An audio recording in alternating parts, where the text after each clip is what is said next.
Hola, un gran saludo a todos. Les habla Claudio Rodríguez, director de BaseballJaponés.com, y les doy la más cordial bienvenida al episodio número 154 de La Hora del Béisbol Japonés. Un encuentro semanal para ponerlos al día con la actualidad de los latinos que están activos en la Liga Profesional Japonesa, hablarles de la historia y las curiosidades de la NPB y también responder a las preguntas de nuestros seguidores. El programa de hoy, 23 de junio de 2019, está repleto de información muy interesante. Comenzaremos, como es costumbre, con nuestras notas y noticias más importantes de la semana, que incluyen nuestra próxima transmisión de béisbol japonés en español, el final de los Juegos Interligas de la NPB y la firma del dominicano Rubby de la Rosa con los Gigantes de Yomiuri. Luego hablaremos de la mejor temporada para los latinos en la historia de la NPB. Y por último responderemos a las preguntas que recibimos de nuestros fanáticos esta semana. De manera que, sin más demoras, comencemos a pegarle a la pelota. Antes que nada queremos informarle que ya tenemos una fecha definida para nuestra próxima transmisión de béisbol japonés en español por internet. Va a ser la semana o esta semana, recibimos la confirmación de Pacific League TV, la compañía junto a la cual hacemos este tipo de transmisiones, y será el 6 y 7 de julio. Con esto queremos decir en la medianoche entre el 6 y el 7 de julio. El partido va a ser SoftBank versus Orix. Los halcones de SoftBank van a visitar a los búfalos de Orix en el Kyocera Dome de Osaka, y el partido va a comenzar a las 11 de la noche de hora de Ciudad de México del 6 de julio a las 11 de la noche. Va a ser el sábado 6 de julio a las 11 de la noche en Ciudad de México. Será a las 10 de la noche, si mal no nos equivocamos, en la costa del Pacífico de México. Va a comenzar a la medianoche, hora de Cuba, República Dominicana, Puerto Rico y Venezuela, y a las 6 de la mañana, hora de España y otras partes de Europa. Vamos a ver en acción a los latinos que están en el equipo de SoftBank. Con esto queremos decir a los cubanos Alfredo Despaine, Yurisbel Gracial y Iván Moinelo, y alguno de los dos podría ser Ariel Miranda, el otro cubano, o el venezolano Robert Suárez. Es posible que veamos un total de 4 jugadores. Recuerden, solamente 4 pueden estar en el roster activo del equipo al mismo tiempo, y de manera que probablemente Despaine, Gracial y Moinelo estén presentes en el partido, y si tenemos suerte, Miranda o Suárez estarán también para verlos ese día. De manera que pues estén pendientes, los invitamos a que nos vean, igual que la vez pasada. Va a ser por el canal de YouTube de Pacific League TV, va a ser gratis, y los comentarios van a ser en español de nuestra parte, como lo hicimos la vez pasada, que fue el pasado 21 de mayo. En aquella ocasión tuvimos nos parece que fue una buena sintonía. 1,200 personas nos sintonizaron de al menos 13 países, probablemente más. Considerando que tuvimos menos de 24 horas de promoción para aquel evento, pues nos parece que no fue una cifra mala.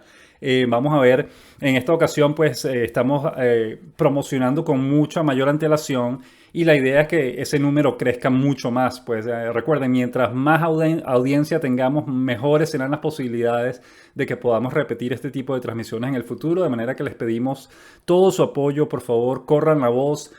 Coméntenos con sus amigos, retweetenlo, hagan un retweet en Twitter, compartan la información en Facebook, donde puedan ayudarnos. Se los agradecemos muchísimo, porque repetimos, mientras mayor sea la audiencia, mejores serán las posibilidades de que podamos repetir ese tipo de transmisiones en el futuro. Esta va a ser nuestra segunda transmisión. Quizás lo hagamos una vez más este año, esta temporada, porque repetimos, en este momento es básicamente un estudio de mercado lo que estamos haciendo. Pacific League TV quiere ver o comprobar cuál es el tipo de respuesta que reciben este tipo de transmisiones, y en base a eso pues ya podrán planificar cosas mejores para la próxima temporada. Pero de verdad que necesitamos el mayor apoyo posible, la mayor audiencia posible, para asegurarnos de que entonces podamos ver béisbol japonés en español por internet. Les agradecemos de antemano toda su ayuda al respecto. Recuerden, será en la medianoche entre el 6 y el 7 de julio, en un poco menos de 2 semanas, y el partido será SoftBank versus Orix. Hablemos entonces ahora del caso, una actualización del caso de Joey Meneses, el mexicano, que sigue siendo misterioso. Recuerden, hace como 8 días una nota del periódico Sponichi, del diario Sponichi, anunció que los Búfalos de Orix planeaban anular o cancelar el contrato del mexicano Joey Meneses por una violación del mismo por parte del jugador. La nota no especificaba de qué se trataba, pero nuestro colega Jim Allen de la agencia de noticias Kyodo, la agencia de noticias japonesa, informó en su blog personal que se trataba de un positivo en una prueba antidopaje. Después él mismo corrigió la información diciendo que se había equivocado. Él había visto algo que decía eso en un diario, en una cuenta de Twitter alterna o algo así, y después no pudo comprobarlo, por lo tanto él corrigió esa información. Ahora, lo que sí es seguro o lo que sí es cierto es que Orix planea hacer un anuncio en relación a Meneses y a cancelar su contrato, pero todavía no sabemos la razón. Ahora, explicamos la semana pasada y también en nuestra columna El Bate del Samurái que lo más probable es que haya fallado una prueba antidopaje, haya dado positivo en una prueba antidopaje. Y con esto no es que estemos desconfiando de Meneses, con esto no es que estemos diciendo que nos parece que Meneses es el tipo de jugador que haría eso. Lo que estamos tratando de decir es que todas las señales que hemos visto en este caso indican que podría ser un positivo en una prueba antidopaje. ¿Por qué decimos esto? Porque si recuerdan, el año pasado el mexicano Jafet Amador lamentablemente pasó por lo mismo. Él falló una prueba antidopaje. La prueba que se le hizo a Amador, en la que dio positivo, fue algo así como el 23 de junio.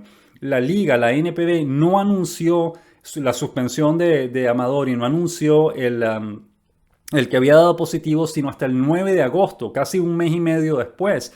Y la razón de eso es porque ellos tienen primero que confirmar que efectivamente dio un positivo. Si el positivo original aparece, ellos tienen que hacer una segunda prueba para confirmar que dé positivo otra vez.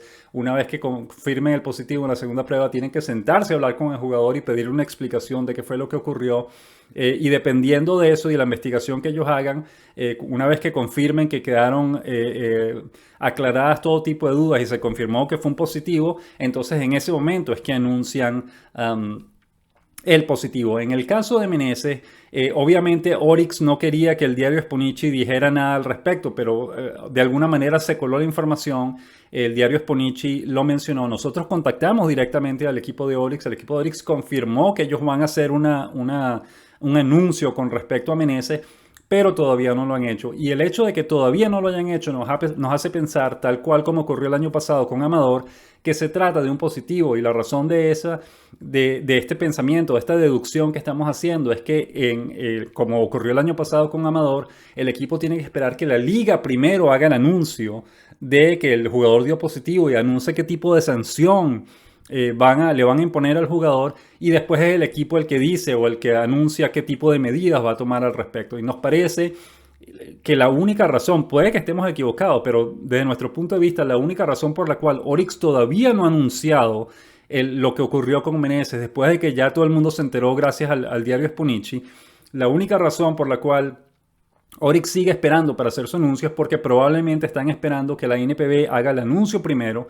y después ellos dirán qué tipo de medidas van a tomar con respecto a Meneses. Esa es nuestra deducción, eso es lo que estamos pensando que podría estar ocurriendo. Obviamente no lo sabemos, pero nos hace pensar que esa es la razón, porque si hubiese sido algo sencillo como que Meneses se peleó con un coach y lo golpeó, o que descubrieron a Meneses robando algo, una cosa loca así como que robando algo en una tienda, ese tipo de cosas, el equipo lo hubiese anunciado directamente, no hubiesen esperado tanto, hubiesen hecho el anuncio de una vez y hubiesen dicho, bueno, ya estamos terminando el contrato con este jugador porque pues violó las reglas de disciplina del contrato, lo que fuese.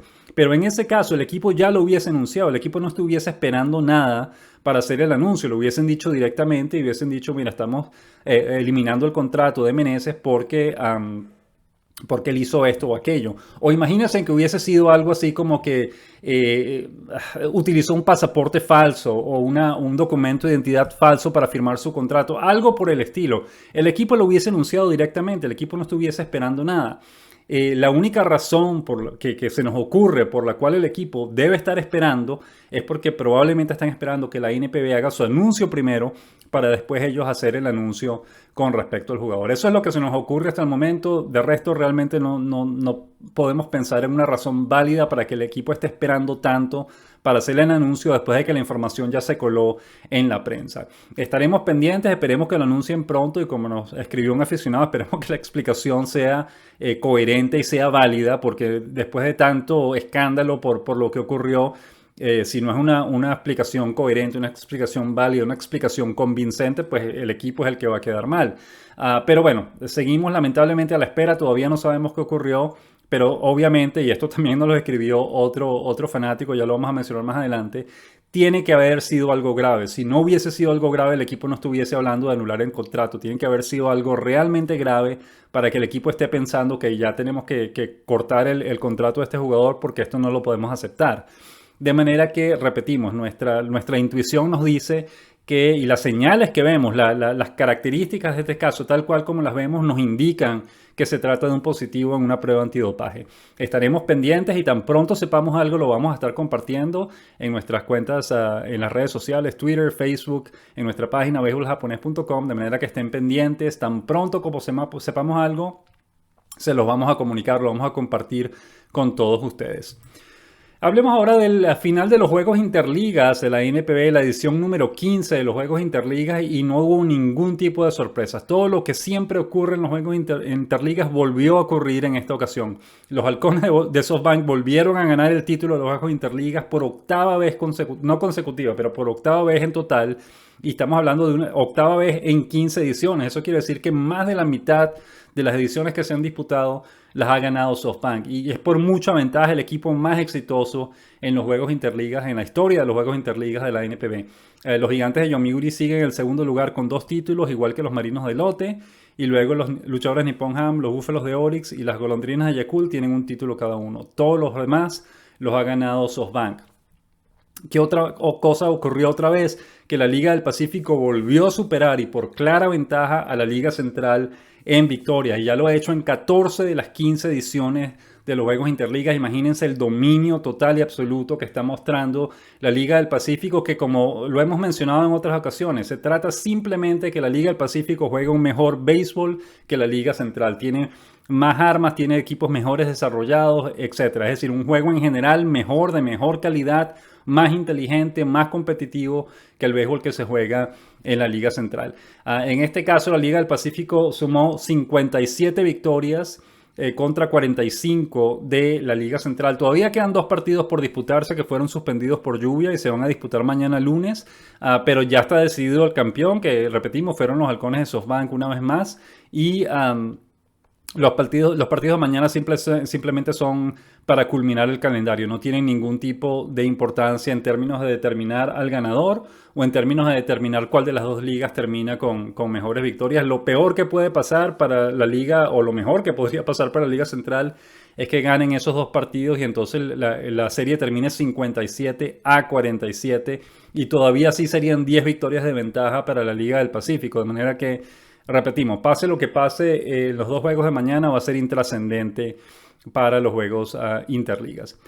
Otra buena noticia que tuvimos esta semana, y fue ayer sábado, fue la firma del derecho dominicano Ruby de la Rosa con los Gigantes de Yomiuri. Lamentablemente los términos del contrato no fueron anunciados, pero lo más probable es que sea un contrato hasta el final de la presente temporada y dependiendo de cómo le vaya, el equipo lo podrá renovar o no. De la Rosa tiene 7 campañas de experiencia en las grandes ligas, donde dejó récord de 26-40 con efectividad de 4.49 en 98 partidos, 70 de los cuales fueron aperturas. Es decir, por la mayor parte, Ruby de la Rosa fue abridor en las grandes ligas. Ahora, nuestro amigo Jim Allen comentó en su blog personal que él sospecha que Yomiuri está contratando a de la Rosa con la idea de convertirlo en cerrador.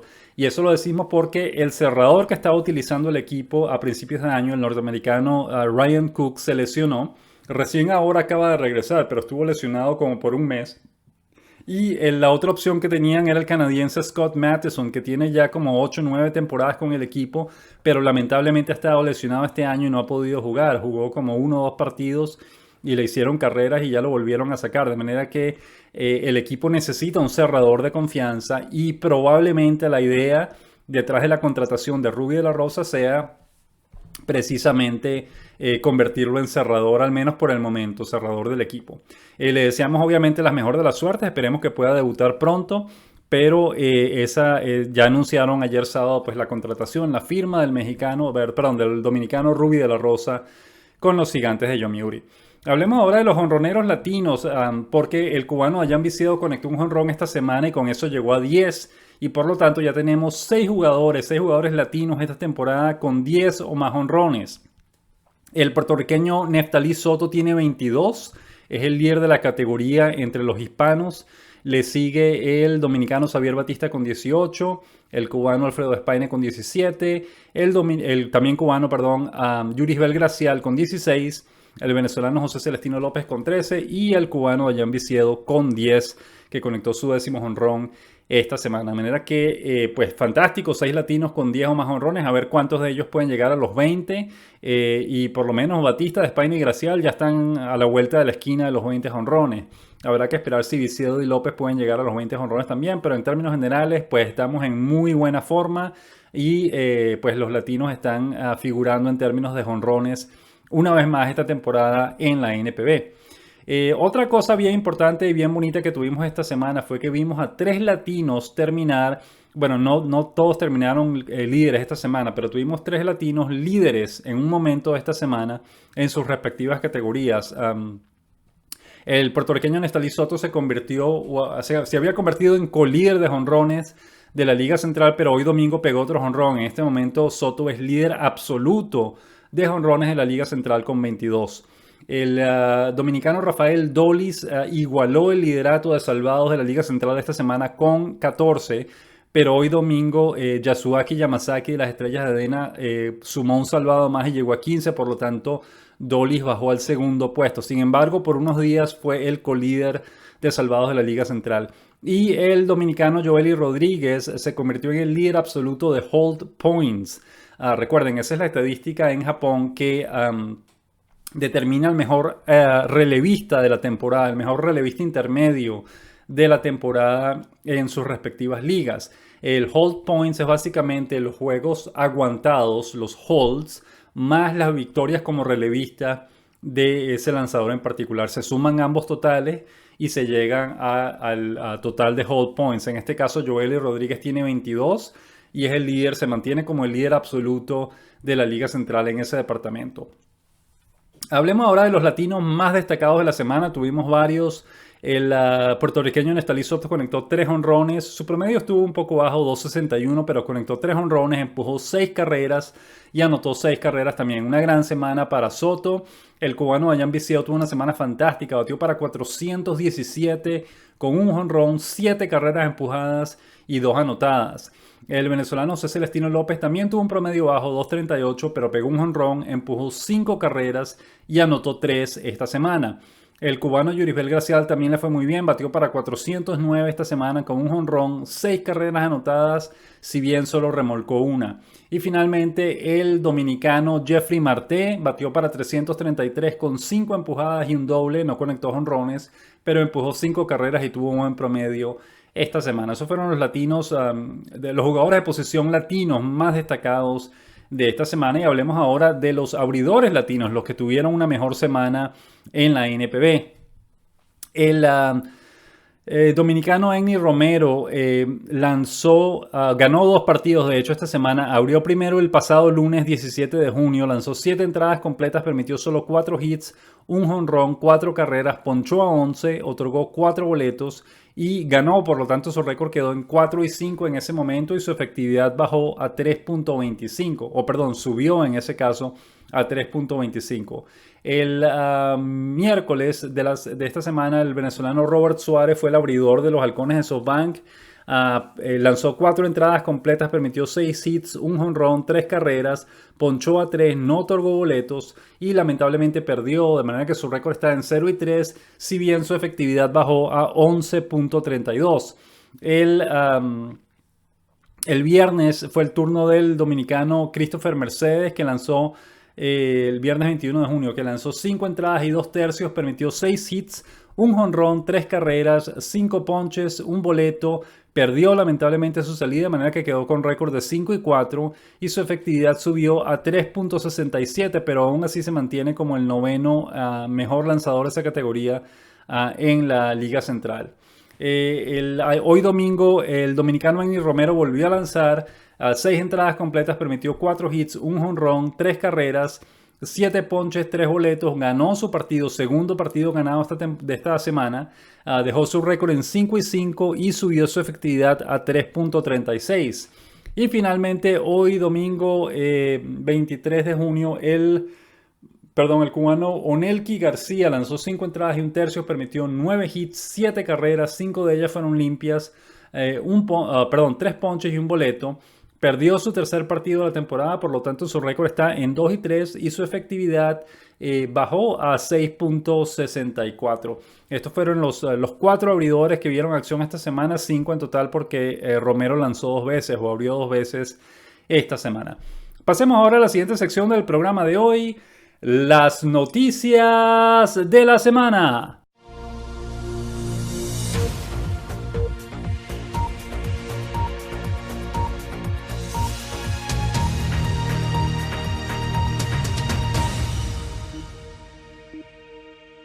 Nuestra semana comenzó el lunes 17 de junio con nuestra columna El Bate del Samurái, en la que hablamos del misterioso caso del mexicano Joey Meneses. Como explicábamos al principio del programa de hoy, su equipo, los Búfalos de Orix, se coló una información en la prensa. El diario Spunichi publicó una nota diciendo que el equipo de Orix planea anular el contrato del mexicano Joey Meneses por una violación del contrato de parte del jugador. La nota no explica, no especificó cuál fue el problema, pero por las señales que estamos viendo, por lo que está ocurriendo en este momento y por la tardanza del equipo en ratificar el problema de Meneses, nos parece que puede ser o debería ser un positivo en una prueba antidopaje. Es lo único que hace que es lógico con respecto a todas las señales que estamos viendo, a que el equipo se está tardando tanto en hacer el anuncio, etc. Eso nos hace pensar, y ya lo explicamos al principio con más detalles, que se trató de un positivo en una prueba antidopaje. De hecho, uno de los medios japoneses también anunció que podría ser eso porque Meneses fue seleccionado para una prueba antidopaje a finales de abril. Fue uno de los jugadores seleccionados para esa prueba, de manera que... repetimos, podría ser eso, aunque todavía no lo sabemos, no hay confirmación. Tenemos que esperar a que el equipo finalmente haga su anuncio al respecto. Ese mismo día, el lunes 17 de junio, hubo jornada. El cubano Adrián Biceido conectó un sencillo de 2 carreras y eso ayudó al dominicano Enny Romero a ganar su 4º juego de la temporada, y el cubano Raidel Martínez salvó su 2º juego del año. Eso fue el lunes, solamente hubo un partido ese día. El martes 18 de junio, el puertorriqueño Neftali Soto conectó su jonrón número 20 de la temporada. El cubano Yurisbel Gracial conectó su jonrón número 16. El venezolano Ernesto Mejía remolcó 2 carreras para los Leones de Ceibú. El cubano Adrián Biceido remolcó 1 carrera y el dominicano Jeffrey Marté también produjo una carrera en la jornada de ese día. El miércoles 19 de junio, el puertorriqueño Neftali Soto conectó su jonrón número 21 de la temporada. El venezolano Edwin Escobar ganó en relevo y el cubano Yurisbel Gracial remolcó una carrera para los halcones de SoftBank. El jueves 20 de junio, el venezolano José Celestino López remolcó 2 carreras y el dominicano Jerónimo François ganó en relevo. Fue una jornada bastante modesta para los latinos ese día. El viernes 21 de junio, el cubano Adrián Biceido conectó su 10º jonrón de la temporada y empujó una carrera. El venezolano José Celestino López conectó su jonrón número 13 del año y también empujó una carrera. El venezolano Edwin Escobar volvió a ganar en relevo. El cubano Raidel Martínez salvó su 3er juego de la campaña. Y el dominicano Jeffrey Marté empujó una carrera y su compatriota Rafael Dolis salvó un partido, su partido número 14 de la temporada, y con eso igualó el liderato en ese momento de salvados de la Liga Central. Ayer, sábado 22 de junio, el venezolano José Celestino López remolcó 2 carreras, el puertorriqueño Neftali Soto empujó 1, el dominicano Jeffrey Marté remolcó 2 y el cubano Adrián Biceido remolcó 1 carrera. Esos fueron los jugadores más destacados de la jornada de ayer. Asimismo, Ayer mismo, sábado 22 de junio, publicamos la noticia de que los Gigantes de Yomiuri habían contratado, habían firmado al dominicano Rubby de la Rosa. Repetimos, no tenemos los detalles de la firma, pero lo más probable es que sea hasta finales de esta temporada. Y finalmente hoy domingo 23 de junio el puertorriqueño Neftali Soto conectó su jonrón número 22 de la temporada y con eso sumió en solitario el liderato de jonrones de la Liga Central.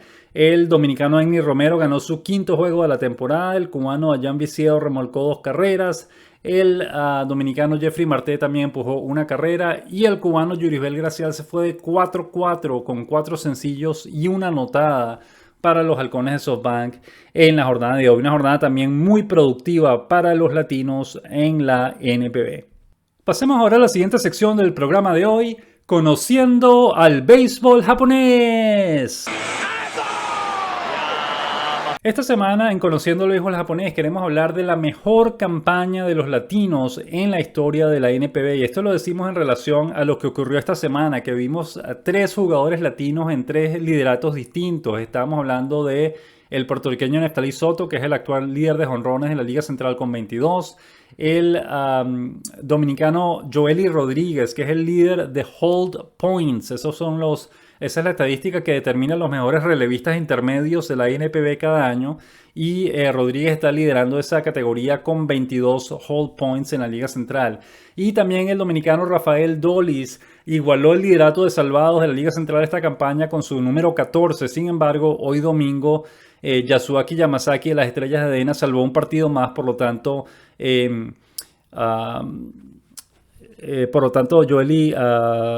Dolis bajó al segundo lugar de salvados del circuito. Sin embargo, como estos 3 latinos tuvieron lideratos esa semana, precisamente eso nos recordó a la que ha sido hasta ahora la mejor campaña para los latinos en la historia de la NPB. Y esa fue la campaña de 2017. Ese año, si son nuevos, nos están siguiendo hasta ahora y no lo recuerdan, los latinos dominaron la mayoría de las categorías ofensivas importantes de la liga. En la Liga Central, el cubano Alex Guerrero ganó el título de jonrones con 35 y el venezolano José Celestino López ganó el título de carreras empujadas con 105. En la Liga del Pacífico, el cubano Despaine ganó la doble corona, lideró la liga en jonrones con 35 y en carreras empujadas con 103. Además de eso, tuvimos al dominicano Rafael Dolis, que se convirtió en el primer latino en ganar un título de salvados en la NPB, en las 2 ligas. Ese año lo ganó con 37, si mal no recordamos. El dominicano Marcos Mateo fue el mejor relevista intermedio de la liga porque lideró el circuito en hold points. Esto fue en la Liga Central. Y el venezolano José Celestino López lideró la Liga Central en hits conectados. Es decir, tuvimos 7 títulos individuales para los jugadores latinos esa temporada en 2017. Y como si fuera poco, vimos a los cubanos Alfredo Despaine y Iván Moinelo, que se coronaron campeones de liga y campeones de la Serie de Japón con los halcones de SoftBank. Además de eso, vimos al venezolano José Celestino López, a su compatriota Edwin Escobar y al dominicano Elian Herrera. Los vimos todos participando en la Serie de Japón junto a las Estrellas de Adena y con ellos el manager venezolano Alex Ramírez, que en apenas su segundo año al mando del equipo lo llevó a participar en la Serie de Japón por primera vez en 19 años para esa franquicia. Además de eso, López y Despaine fueron electos al equipo ideal de cada una de sus ligas. López como primera base en la Liga Central y Despaine como bateador designado en la Liga del Pacífico. Y por si todo eso fuera poco, el venezolano José Celestino López ganó también un guante de oro a la defensiva en la primera base en la Liga Central. Por lo tanto, repetimos, la de 2007, tuvimos otras épocas doradas, si lo queremos decir así. Tuvimos épocas en las que el venezolano Roberto Petagine, por ejemplo, ganó la doble corona. El venezolano Alex Ramírez también ganó la doble corona. Tuvimos varias, el venezolano Alex Cabrera igualó en que ese momento era el título de jonrones de la liga de la NPB con 55. Eso ocurrió en la temporada 2002. Y a mediados de los años 2000 tuvimos hasta 7 latinos con 20 o más jonrones.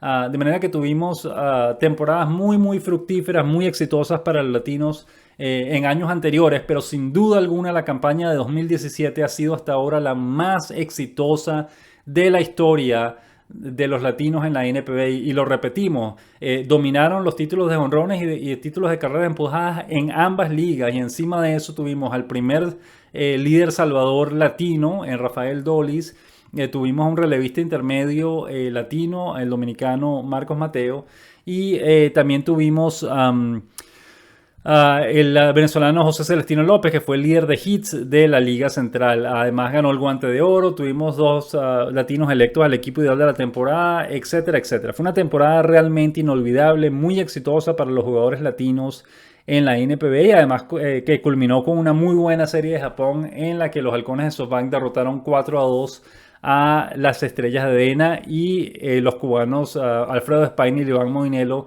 fueron los exitosos, los héroes de ese equipo de SoftBank que ganó la serie de Japón ante las Estrellas de DeNA esa temporada. De manera que nos anima mucho el hecho de que veamos 3 líderes latinos en este momento. Esperemos que eso se desarrolle y que pueda subir a 4 o a 5. Pero repetimos, hasta ahora, independientemente de lo que ocurra, no hemos tenido una campaña tan exitosa como la que vimos o la que tuvimos el placer de presenciar en el año 2017. Queríamos compartir eso con ustedes porque podríamos estar obviamente en camino a ver historia en la NPB. Pues con lo que hagan los latinos esta temporada, ya tenemos 3 de ellos como líderes. Vamos a ver qué tan lejos pueden llegar esta campaña. Y con esto pasamos ya a la sección final del programa de hoy, las preguntas de la semana. 監督よろしくお願いいたします。はい、どういたしままずはオファーをされた時の気持ちを教えてください。 Esta semana, como siempre, tuvimos varias preguntas y comentarios bien interesantes de nuestros seguidores a través de las distintas redes sociales. Comencemos con Luis Vargas vía Twitter.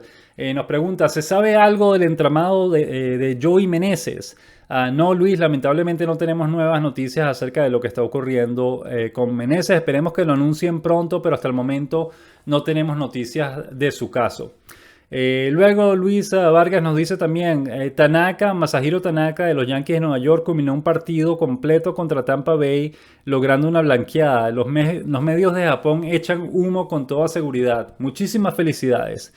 Pues sin duda alguna, recordamos, como ya lo explicamos en el pasado, los medios japoneses tienen una sección específicamente dedicada a béisbol de grandes ligas y a los japoneses que están jugando en grandes ligas. De manera que sin duda alguna ese resultado, digamos, esa actuación de Masahiro Tanaka sin duda alguna atrajo mucho la atención de los medios en Japón gracias a su buena actuación. Y finalmente Luis Vargas nos hace otra pregunta, dice, ¿es una realidad el cumplimiento del pronóstico en el último podcast de béisbol japonés sobre el viable récord de home run del fenómeno Shohei Ohtani? Bueno, recuerden, obviamente al ritmo que está bateando en este momento nos parece que puede superar el récord de jonrones que impuso el año pasado en su primer año en la liga. Recuerden, en aquel momento conectó 22 cuadrangulares en 353 turnos o algo así al bate. Este año es probable que juegue más tiempo como bateador designado del que jugó el año pasado y ya tiene 9 cuadrangulares, si mal no recordamos. Por lo tanto, pues es viable que pueda llegar a 20 jonrones esta temporada otra vez. Hay que esperar a ver qué ocurre con él, pero esa es sin duda alguna una posibilidad. Y el hecho de que se esté cumpliendo el pronóstico, pues obviamente no es que lo sepamos de antemano, pero nos parece al ritmo que va que puede sin duda superar la cifra de 22 jonrones que conectó el año pasado. De manera que le deseamos todo lo mejor a Ohtani y estaremos muy pendientes de lo que ocurra para ver con cuántos cuadrangulares termina esta temporada. Oscar Nereo vía Twitter también nos hace 3 preguntas o comentarios. Primero nos pregunta, ¿qué posibilidades hubo de la cancelación del contrato de Meneses? ¿Se debió a algún problema con el entrenador o la dirigencia? Gracias por la pregunta, Oscar. Como lo mencionamos al principio, es posible, sin duda alguna, que haya sido no un positivo en una prueba antidopaje, sino cualquier otra cosa, una pelea con el coach, una pelea con el manager, cualquier otro tipo de cosas. El problema es que las señales que estamos viendo nos hacen pensar que se trata de un positivo en una prueba antidopaje. Si no hubiese sido el caso, si hubiese sido el caso de alguna pelea con un coach o algo por el estilo, nos parece que el equipo ya lo hubiese anunciado, no estuviese esperando tanto, hubiese dicho de inmediato cuál era el problema y hubiese despedido a Meneses. De manera que lo que dices es posible, Oscar, pero nos parece que no es probable. No tiene muchas probabilidades de que ocurra porque, repetimos, las señales que estamos viendo nos indican que se trata de un positivo en una prueba antidopaje y no de ninguna otra cosa. Oscar Nereo también pregunta o dice, no sé cómo son las sanciones en la NPB si salta positivo. Bueno, te recordamos brevemente porque hasta ahora solamente 5 jugadores han dado positivo en una prueba antidopaje en 12 años de pruebas que se han estado haciendo en la NPB. El primero fue el norteamericano Rick Gutterson, quien dio positivo por un diurético, una medicina que se estaba tomando para el cabello, le produjo ese positivo, el equipo le dio una suspensión, perdón, la liga le dio una suspensión de 20 partidos y todo quedó ahí. Después de que cumplió los 20 partidos de suspensión, pudo continuar lanzando y después duró un año más en la liga y después se fue. Ese fue el primer caso. Los casos 2 y 3 fueron el venezolano Luis González, que en aquel momento jugaba con los Gigantes de Yomiuri, y déjenos pensar quién fue el otro. El español Daniel Ríos, que jugaba con las Golondrinas de Yakult. Esos dos jugadores dieron positivos por esteroides, por sustancias prohibidas. Por lo tanto, la liga de inmediato les dio una suspensión de un año a cada uno de ellos. 0,80 días, 3 semanas o lo que fuese. Un año completo lo suspendió a ambos por haber dado positivo en la prueba antidopaje. Sin embargo, recuerden, esto es un bochorno inmenso, una vergüenza inmensa para los equipos japoneses tener a uno de sus jugadores dando positivo en una prueba antidopaje. De manera que los dos equipos, tanto Yomiuri, el equipo para el que jugaba González, como ¿cuál fue el otro equipo? Las Golondrinas de Yakult, que fue el equipo para el que jugaba Dani Ríos. Ambos conjuntos, una vez que la liga anunció las suspensiones de un año, ambos conjuntos cancelaron de inmediato el contrato de cada uno de los jugadores y los dejaron en libertad. De manera que esa sanción inicial de un año se tradujo efectivamente en un veto de por vida en Japón, porque ningún otro equipo los va a contratar si fueron originalmente suspendidos o despedidos por su equipo original. Eso es básicamente. Y el año pasado el positivo de Jafet Amador, también por diuréticos, no por esteroides o sustancias prohibidas, sino por una sustancia que podría utilizarse para esconder la presencia de esteroides en el organismo.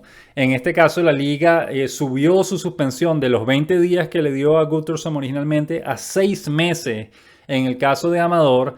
Y lamentablemente, pues Amador apeló la suspensión, pero realmente no pudo ganar esa apelación y la liga lo suspendió. El equipo originalmente estaba pensando en renovarlo, pero después lo dejó en libertad y pues lamentablemente ese fue el final de la carrera de Amador en Japón.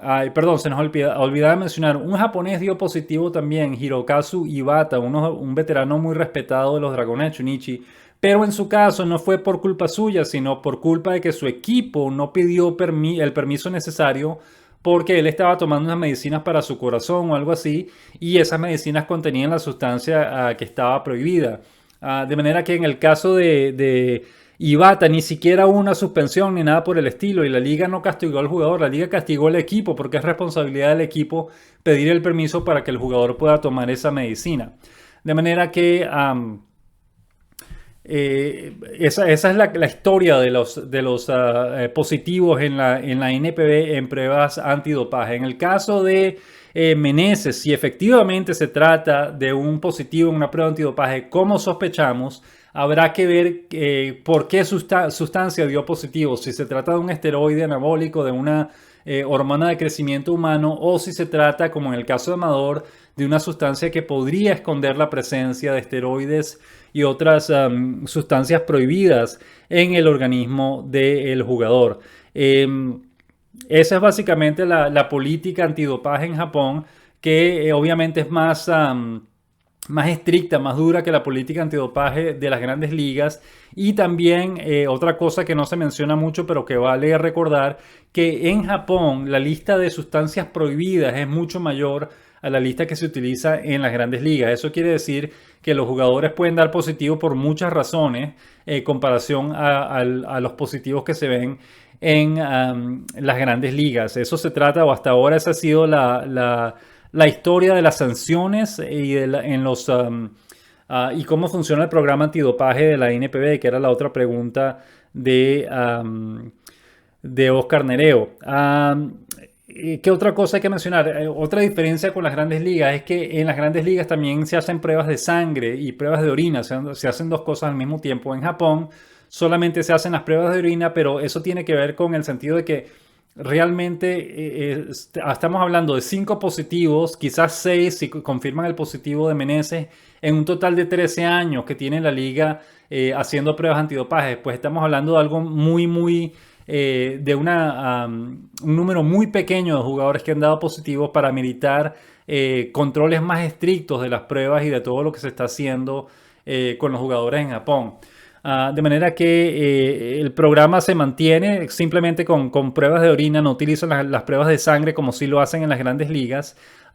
Porque repetimos, es que tampoco se nota, en los Estados Unidos se nota que hay jugadores extremadamente corpulentos y uno no sabe la razón por la que llegaron a tener esa forma, pero en Japón casi todos los jugadores son delgados, están en muy buena física, por supuesto, tienen buenos músculos, etcétera, pero básicamente en ninguno de ellos se nota nada que indique que están tomando esteroides. Su cuerpo no ha crecido, la talla de sus zapatos no ha crecido, nada de eso se ve en ellos. Esa es la razón por la cual el programa antidopaje en la NPB no es tan elaborado como en las grandes ligas, pero es porque no hace falta. Es decir, son muy pocos los jugadores que dan positivo como para meritar una inversión mayor y tener un sistema antidopaje, un programa antidopaje más estricto y más minucioso en todo lo que hace.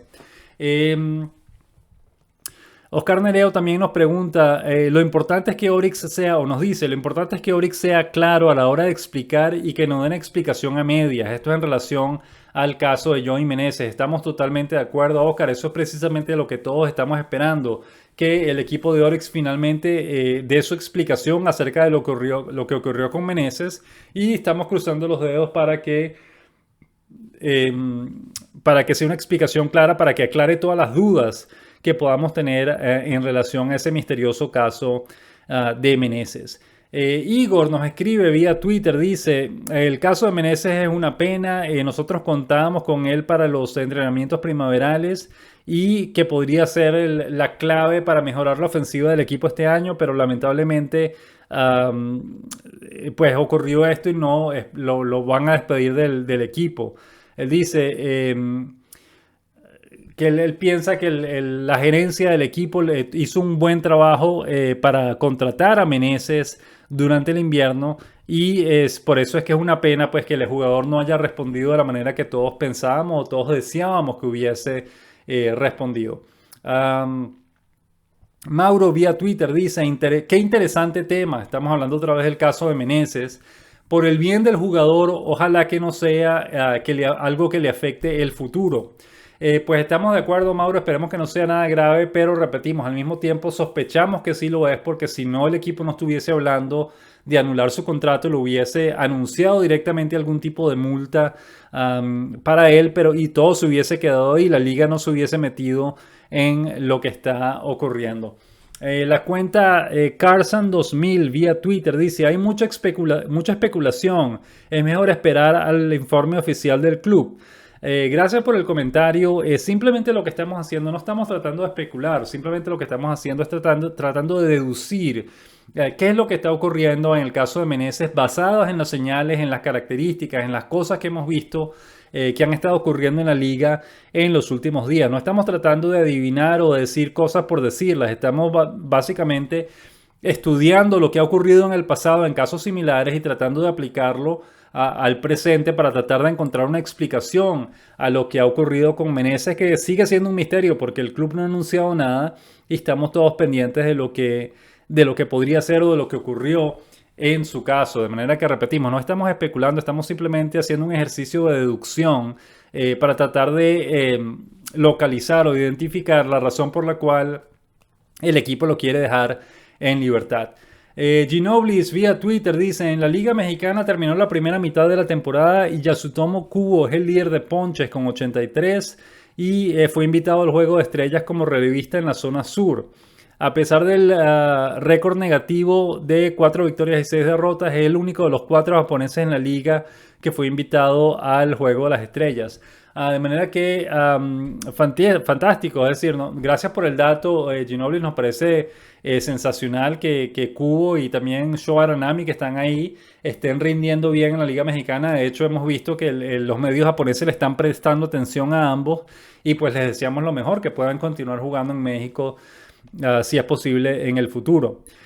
Abelardo Cahuil Díaz vía Twitter dice: se le olvida al mexicano que en Japón no se puede hacer lo que les dé la gana, como lo hacen aquí. Esto también es un comentario en relación al caso de Meneses y pues si en algo estamos de acuerdo y lo hemos escuchado en el pasado, por ejemplo, el mexicano Luis Cruz, el Cochito Cruz, lo dijo en una entrevista que él lo que más le quedó de Japón fue la disciplina de trabajo, la disciplina de organización, la disciplina con la que se maneja la gente en general en la sociedad japonesa, que eso no se ve en México. Y esa es una de las razones por las cuales el equipo, la selección nacional japonesa es tan competitiva, porque están todos trabajando constantemente y porque ¿cómo lo podemos decir? Son disciplinados en lo que hacen. Esa es básicamente la razón por la cual los japoneses suelen ser tan efectivos en los torneos en los que participan. Jesús Eduardo Prieto vía Twitter dice: los juegos de Japón los pasan por internet. ¿A qué hora me corresponderían para Sudamérica? Gracias, Jesús, por la pregunta. Como ya lo mencionamos al principio, ya tenemos una fecha fija para nuestra próxima transmisión de béisbol japonés por español. Va a ser en la medianoche entre el 6 y el 7 de julio. Eso es un sábado. Y vamos a transmitir el partido entre los Halcones de SoftBank y los Búfalos de Orix. Va a ser un partido que vas a poder ver por YouTube en vivo y con comentarios en español que vamos a hacer nosotros mismos ese día. Otros canales lamentablemente no conocemos, pero al menos en esta ocasión sí te podemos decir que vamos a estar transmitiendo un partido gratis por YouTube entre la medianoche del 6 al 7 de julio. ¿A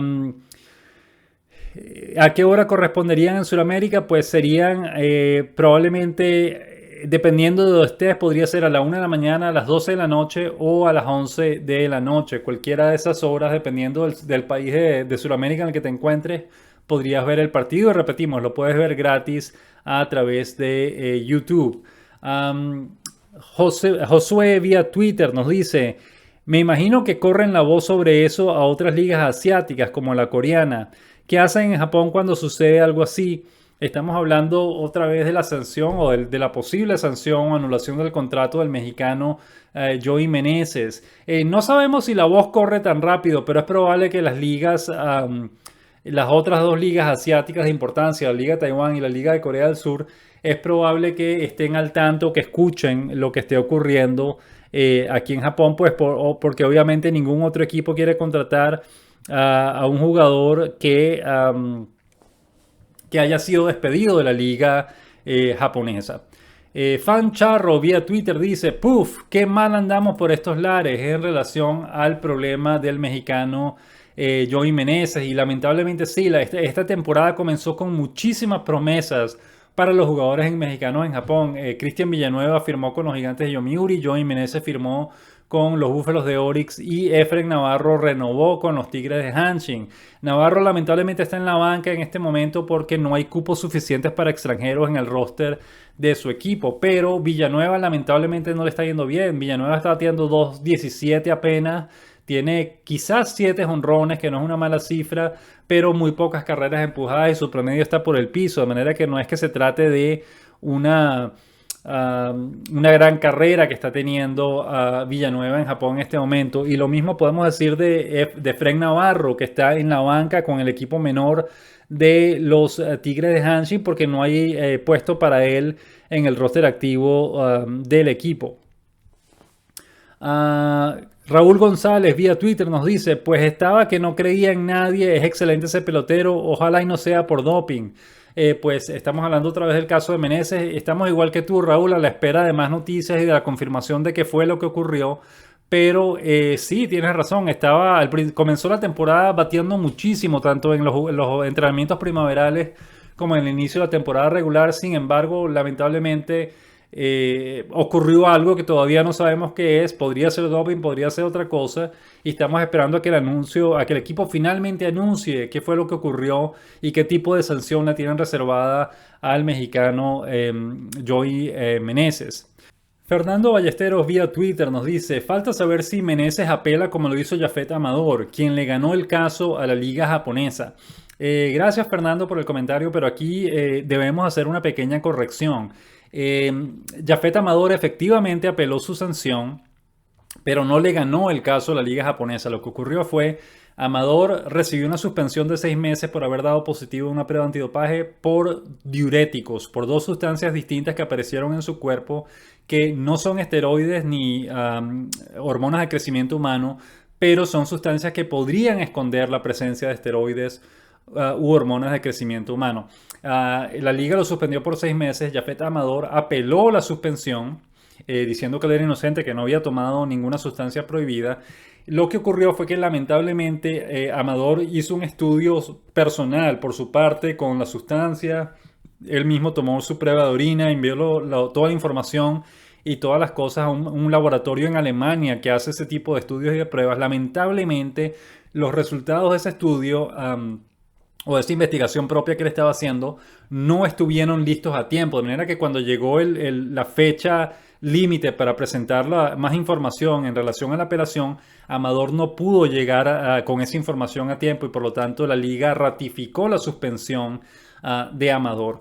Lo que ocurrió después es que una vez después de que Amador regresó a México, estando en México, él finalmente recibió los resultados de la prueba. Él había dicho en su momento que él pensaba que era un spray que estaba usando para la barba, que quizás hubiese sido la razón por la cual esas sustancias aparecieron en su organismo.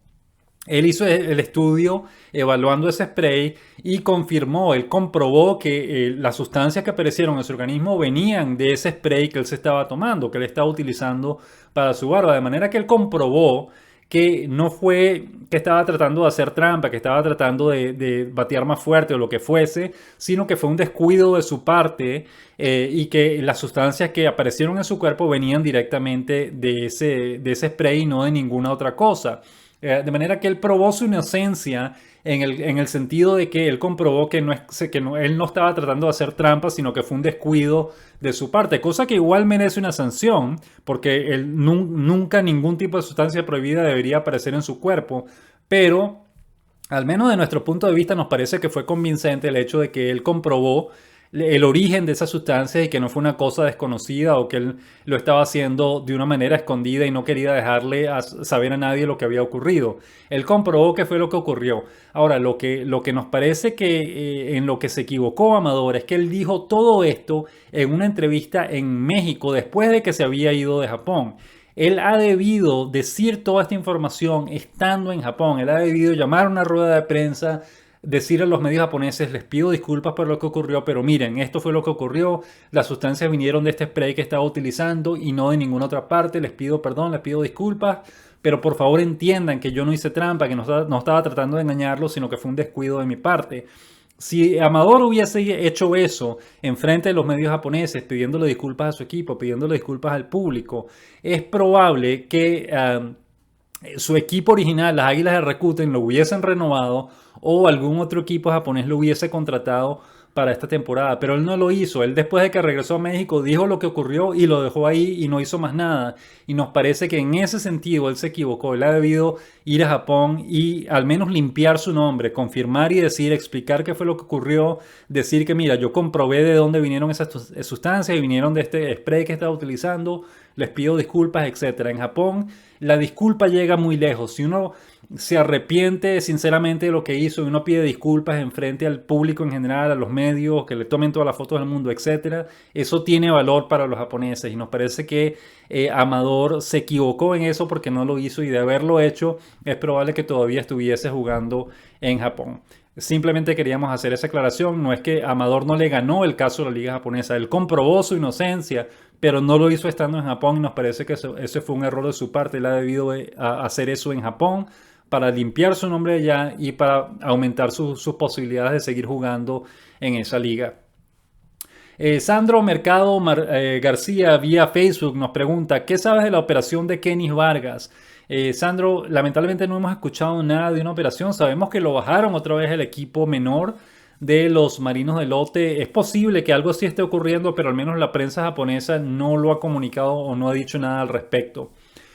Alejandro Carande vía Facebook dice: ¿ves a Batista como un jugador con proyección de grandes ligas? Fíjate, es una pregunta difícil porque nos parece que Batista, estamos hablando del dominicano Xavier Batista, que está jugando muy bien con Hiroshima, nos parece que sin duda tiene las condiciones necesarias para jugar y para triunfar en grandes ligas. ¿Cuál es el problema? Que él ya comenzó su carrera en las ligas menores de los Estados Unidos y básicamente el equipo dijo: mira, no, este muchacho no va a ninguna parte, no tiene las condiciones, no está haciendo lo que necesitamos que haga, y lo dejaron en libertad. Después de que ocurre eso, se hace bien difícil que otro equipo en grandes ligas le dé el chance de volver a probar suerte en las mayores y de poder triunfar. De manera que no es que no pueda llegar a las grandes ligas, no parece que tiene las condiciones para jugar en grandes ligas. Lo que vemos difícil es que un equipo de grandes ligas le dé el chance de probar eso sí lo vemos difícil. Pero de tener las condiciones nos parece que Batista podría jugar fácilmente en grandes ligas. Otra pregunta, Alejandro Carande nos dice: ¿sabes el alcance de la lesión de Yuki Yanagita? Pues no lo sabemos, pero sí ha estado ya como mes y medio fuera de acción, y lo que sí sabemos es que ya está empezando a entrenar y que debería regresar pronto, quizás en 2 o 3 semanas después del Juego de las Estrellas o de la Serie de las Estrellas de la NPB. Es probable que veamos a Yanagita de regreso en el line-up, en la alineación de los Halcones de SoftBank. Javier Rodríguez vía Facebook nos pregunta: gracias por tenerme al día de Neftalí Soto, pero no he escuchado nada de Kenis Vargas. ¿Qué ha pasado? Con respecto a Kenis Vargas, como ya lo mencionamos, lo bajaron al equipo menor de los Marinos de Lotte. No sabemos la razón. Como mencionó Sandro anteriormente, podría ser una operación, algo que le estén haciendo, pero no, la prensa japonesa no ha dicho nada al respecto. Finalmente, Luis Vargas, a través de la sección de comentarios de nuestra página beisboljaponés.com, nos dice: ayer escuché el episodio número 153 del podcast Ahora el Béisbol Japonés en iVoox, resaltando a este mismo jugador, a Rafael Dolis. Entendí que perdió el partido por 2 carreras sucias. Es injusto que una anotación realizada como consecuencia de 2 errores defensivos de sus compañeros falsee la estadística de este pitcher. Bueno, no es que falsee la estadística, Luis, simplemente es una cosa que básicamente no se puede evitar. Algún lanzador tiene que perder el partido, se le tiene que cargar la derrota, y si aún no fue su culpa, como él fue el lanzador que estaba en el montículo cuando el equipo cayó en desventaja, pues esa es la razón por la cual se le anota la derrota a Dolis. Esa manera de anotar obviamente tiene sus problemas. Por ejemplo, a un lanzador que comete un error, y a partir de ese error anotan 2 carreras. Esas carreras se cuentan como carreras sucias a pesar de que el lanzador mismo fue el que cometió el error, y eso abre las puertas a situaciones problemáticas. Imagínense que el lanzador, por ejemplo, cometa el error a propósito para que la carrera sea sucia y no limpia, y de esa manera su efectividad se pueda mantener baja. Eso podría ocurrir, nunca lo hemos visto, pero es posible porque la puerta para que eso ocurra está abierta. De manera que esa sería otra cosa. ¿Por qué es una carrera sucia cuando el que cometió el error fue el mismo lanzador que está sobre el montículo? Eso nos parece que no debería ser. Debería ser una carrera limpia si el que cometió el error fue el mismo lanzador. Pero aún en ese caso se le cuenta como una carrera sucia, y eso no afecta la efectividad del lanzador. Ese tipo de problemas existen en el béisbol, y pues como que no hay una mejor manera de lidiar con ello. Hay que dejarlos tal cual como están. Y finalmente otro comentario de Luis Vargas nos dice: en el comentario del 10 de junio quise resaltar más bien la superación de cada año de la NPB. En Japón la rotación abridora consta de 6 lanzadores titulares. Mi pregunta es si se conoce la figura del opener, un cerrador que abre una o dos entradas, que fue usada con muy buenos resultados la temporada pasada por los Rayos de Tampa Bay con Sergio Romo. En Japón, Luis, no se utiliza la figura del opener. Sí sabemos que se utiliza en grandes ligas. De hecho, eso lo vimos de un estudio que hizo alguien hace unos años atrás, en el que decía que la manera más efectiva de utilizar a los lanzadores era utilizar a un cerrador por una o dos entradas, luego traer al abridor normal para que lance 5 o 6 entradas y finalmente cerrar con un setup man y con un cerrador o algo así. Esa es la manera supuestamente más efectiva de utilizar los lanzadores. Comenzar con el cerrador primero, luego pasar al abridor y luego ir a un relevista intermedio y a un cerrador final otra vez. Y el hecho de que lo hayan probado y que hayan tenido éxito con eso en grandes ligas, pues nos parece bien. Siempre estamos abiertos a cualquier tipo de innovación que pueda tener el juego y que lo haga más interesante y más efectivo para el equipo en cuestión. Con esto llegamos al final del programa de hoy. Muchísimas gracias como siempre por habernos acompañado y queremos despedirnos con la canción de ánimo de otro jugador japonés de la NPB, en este caso de Yuki Yanagita, sin duda alguna el mejor jugador japonés de la actualidad.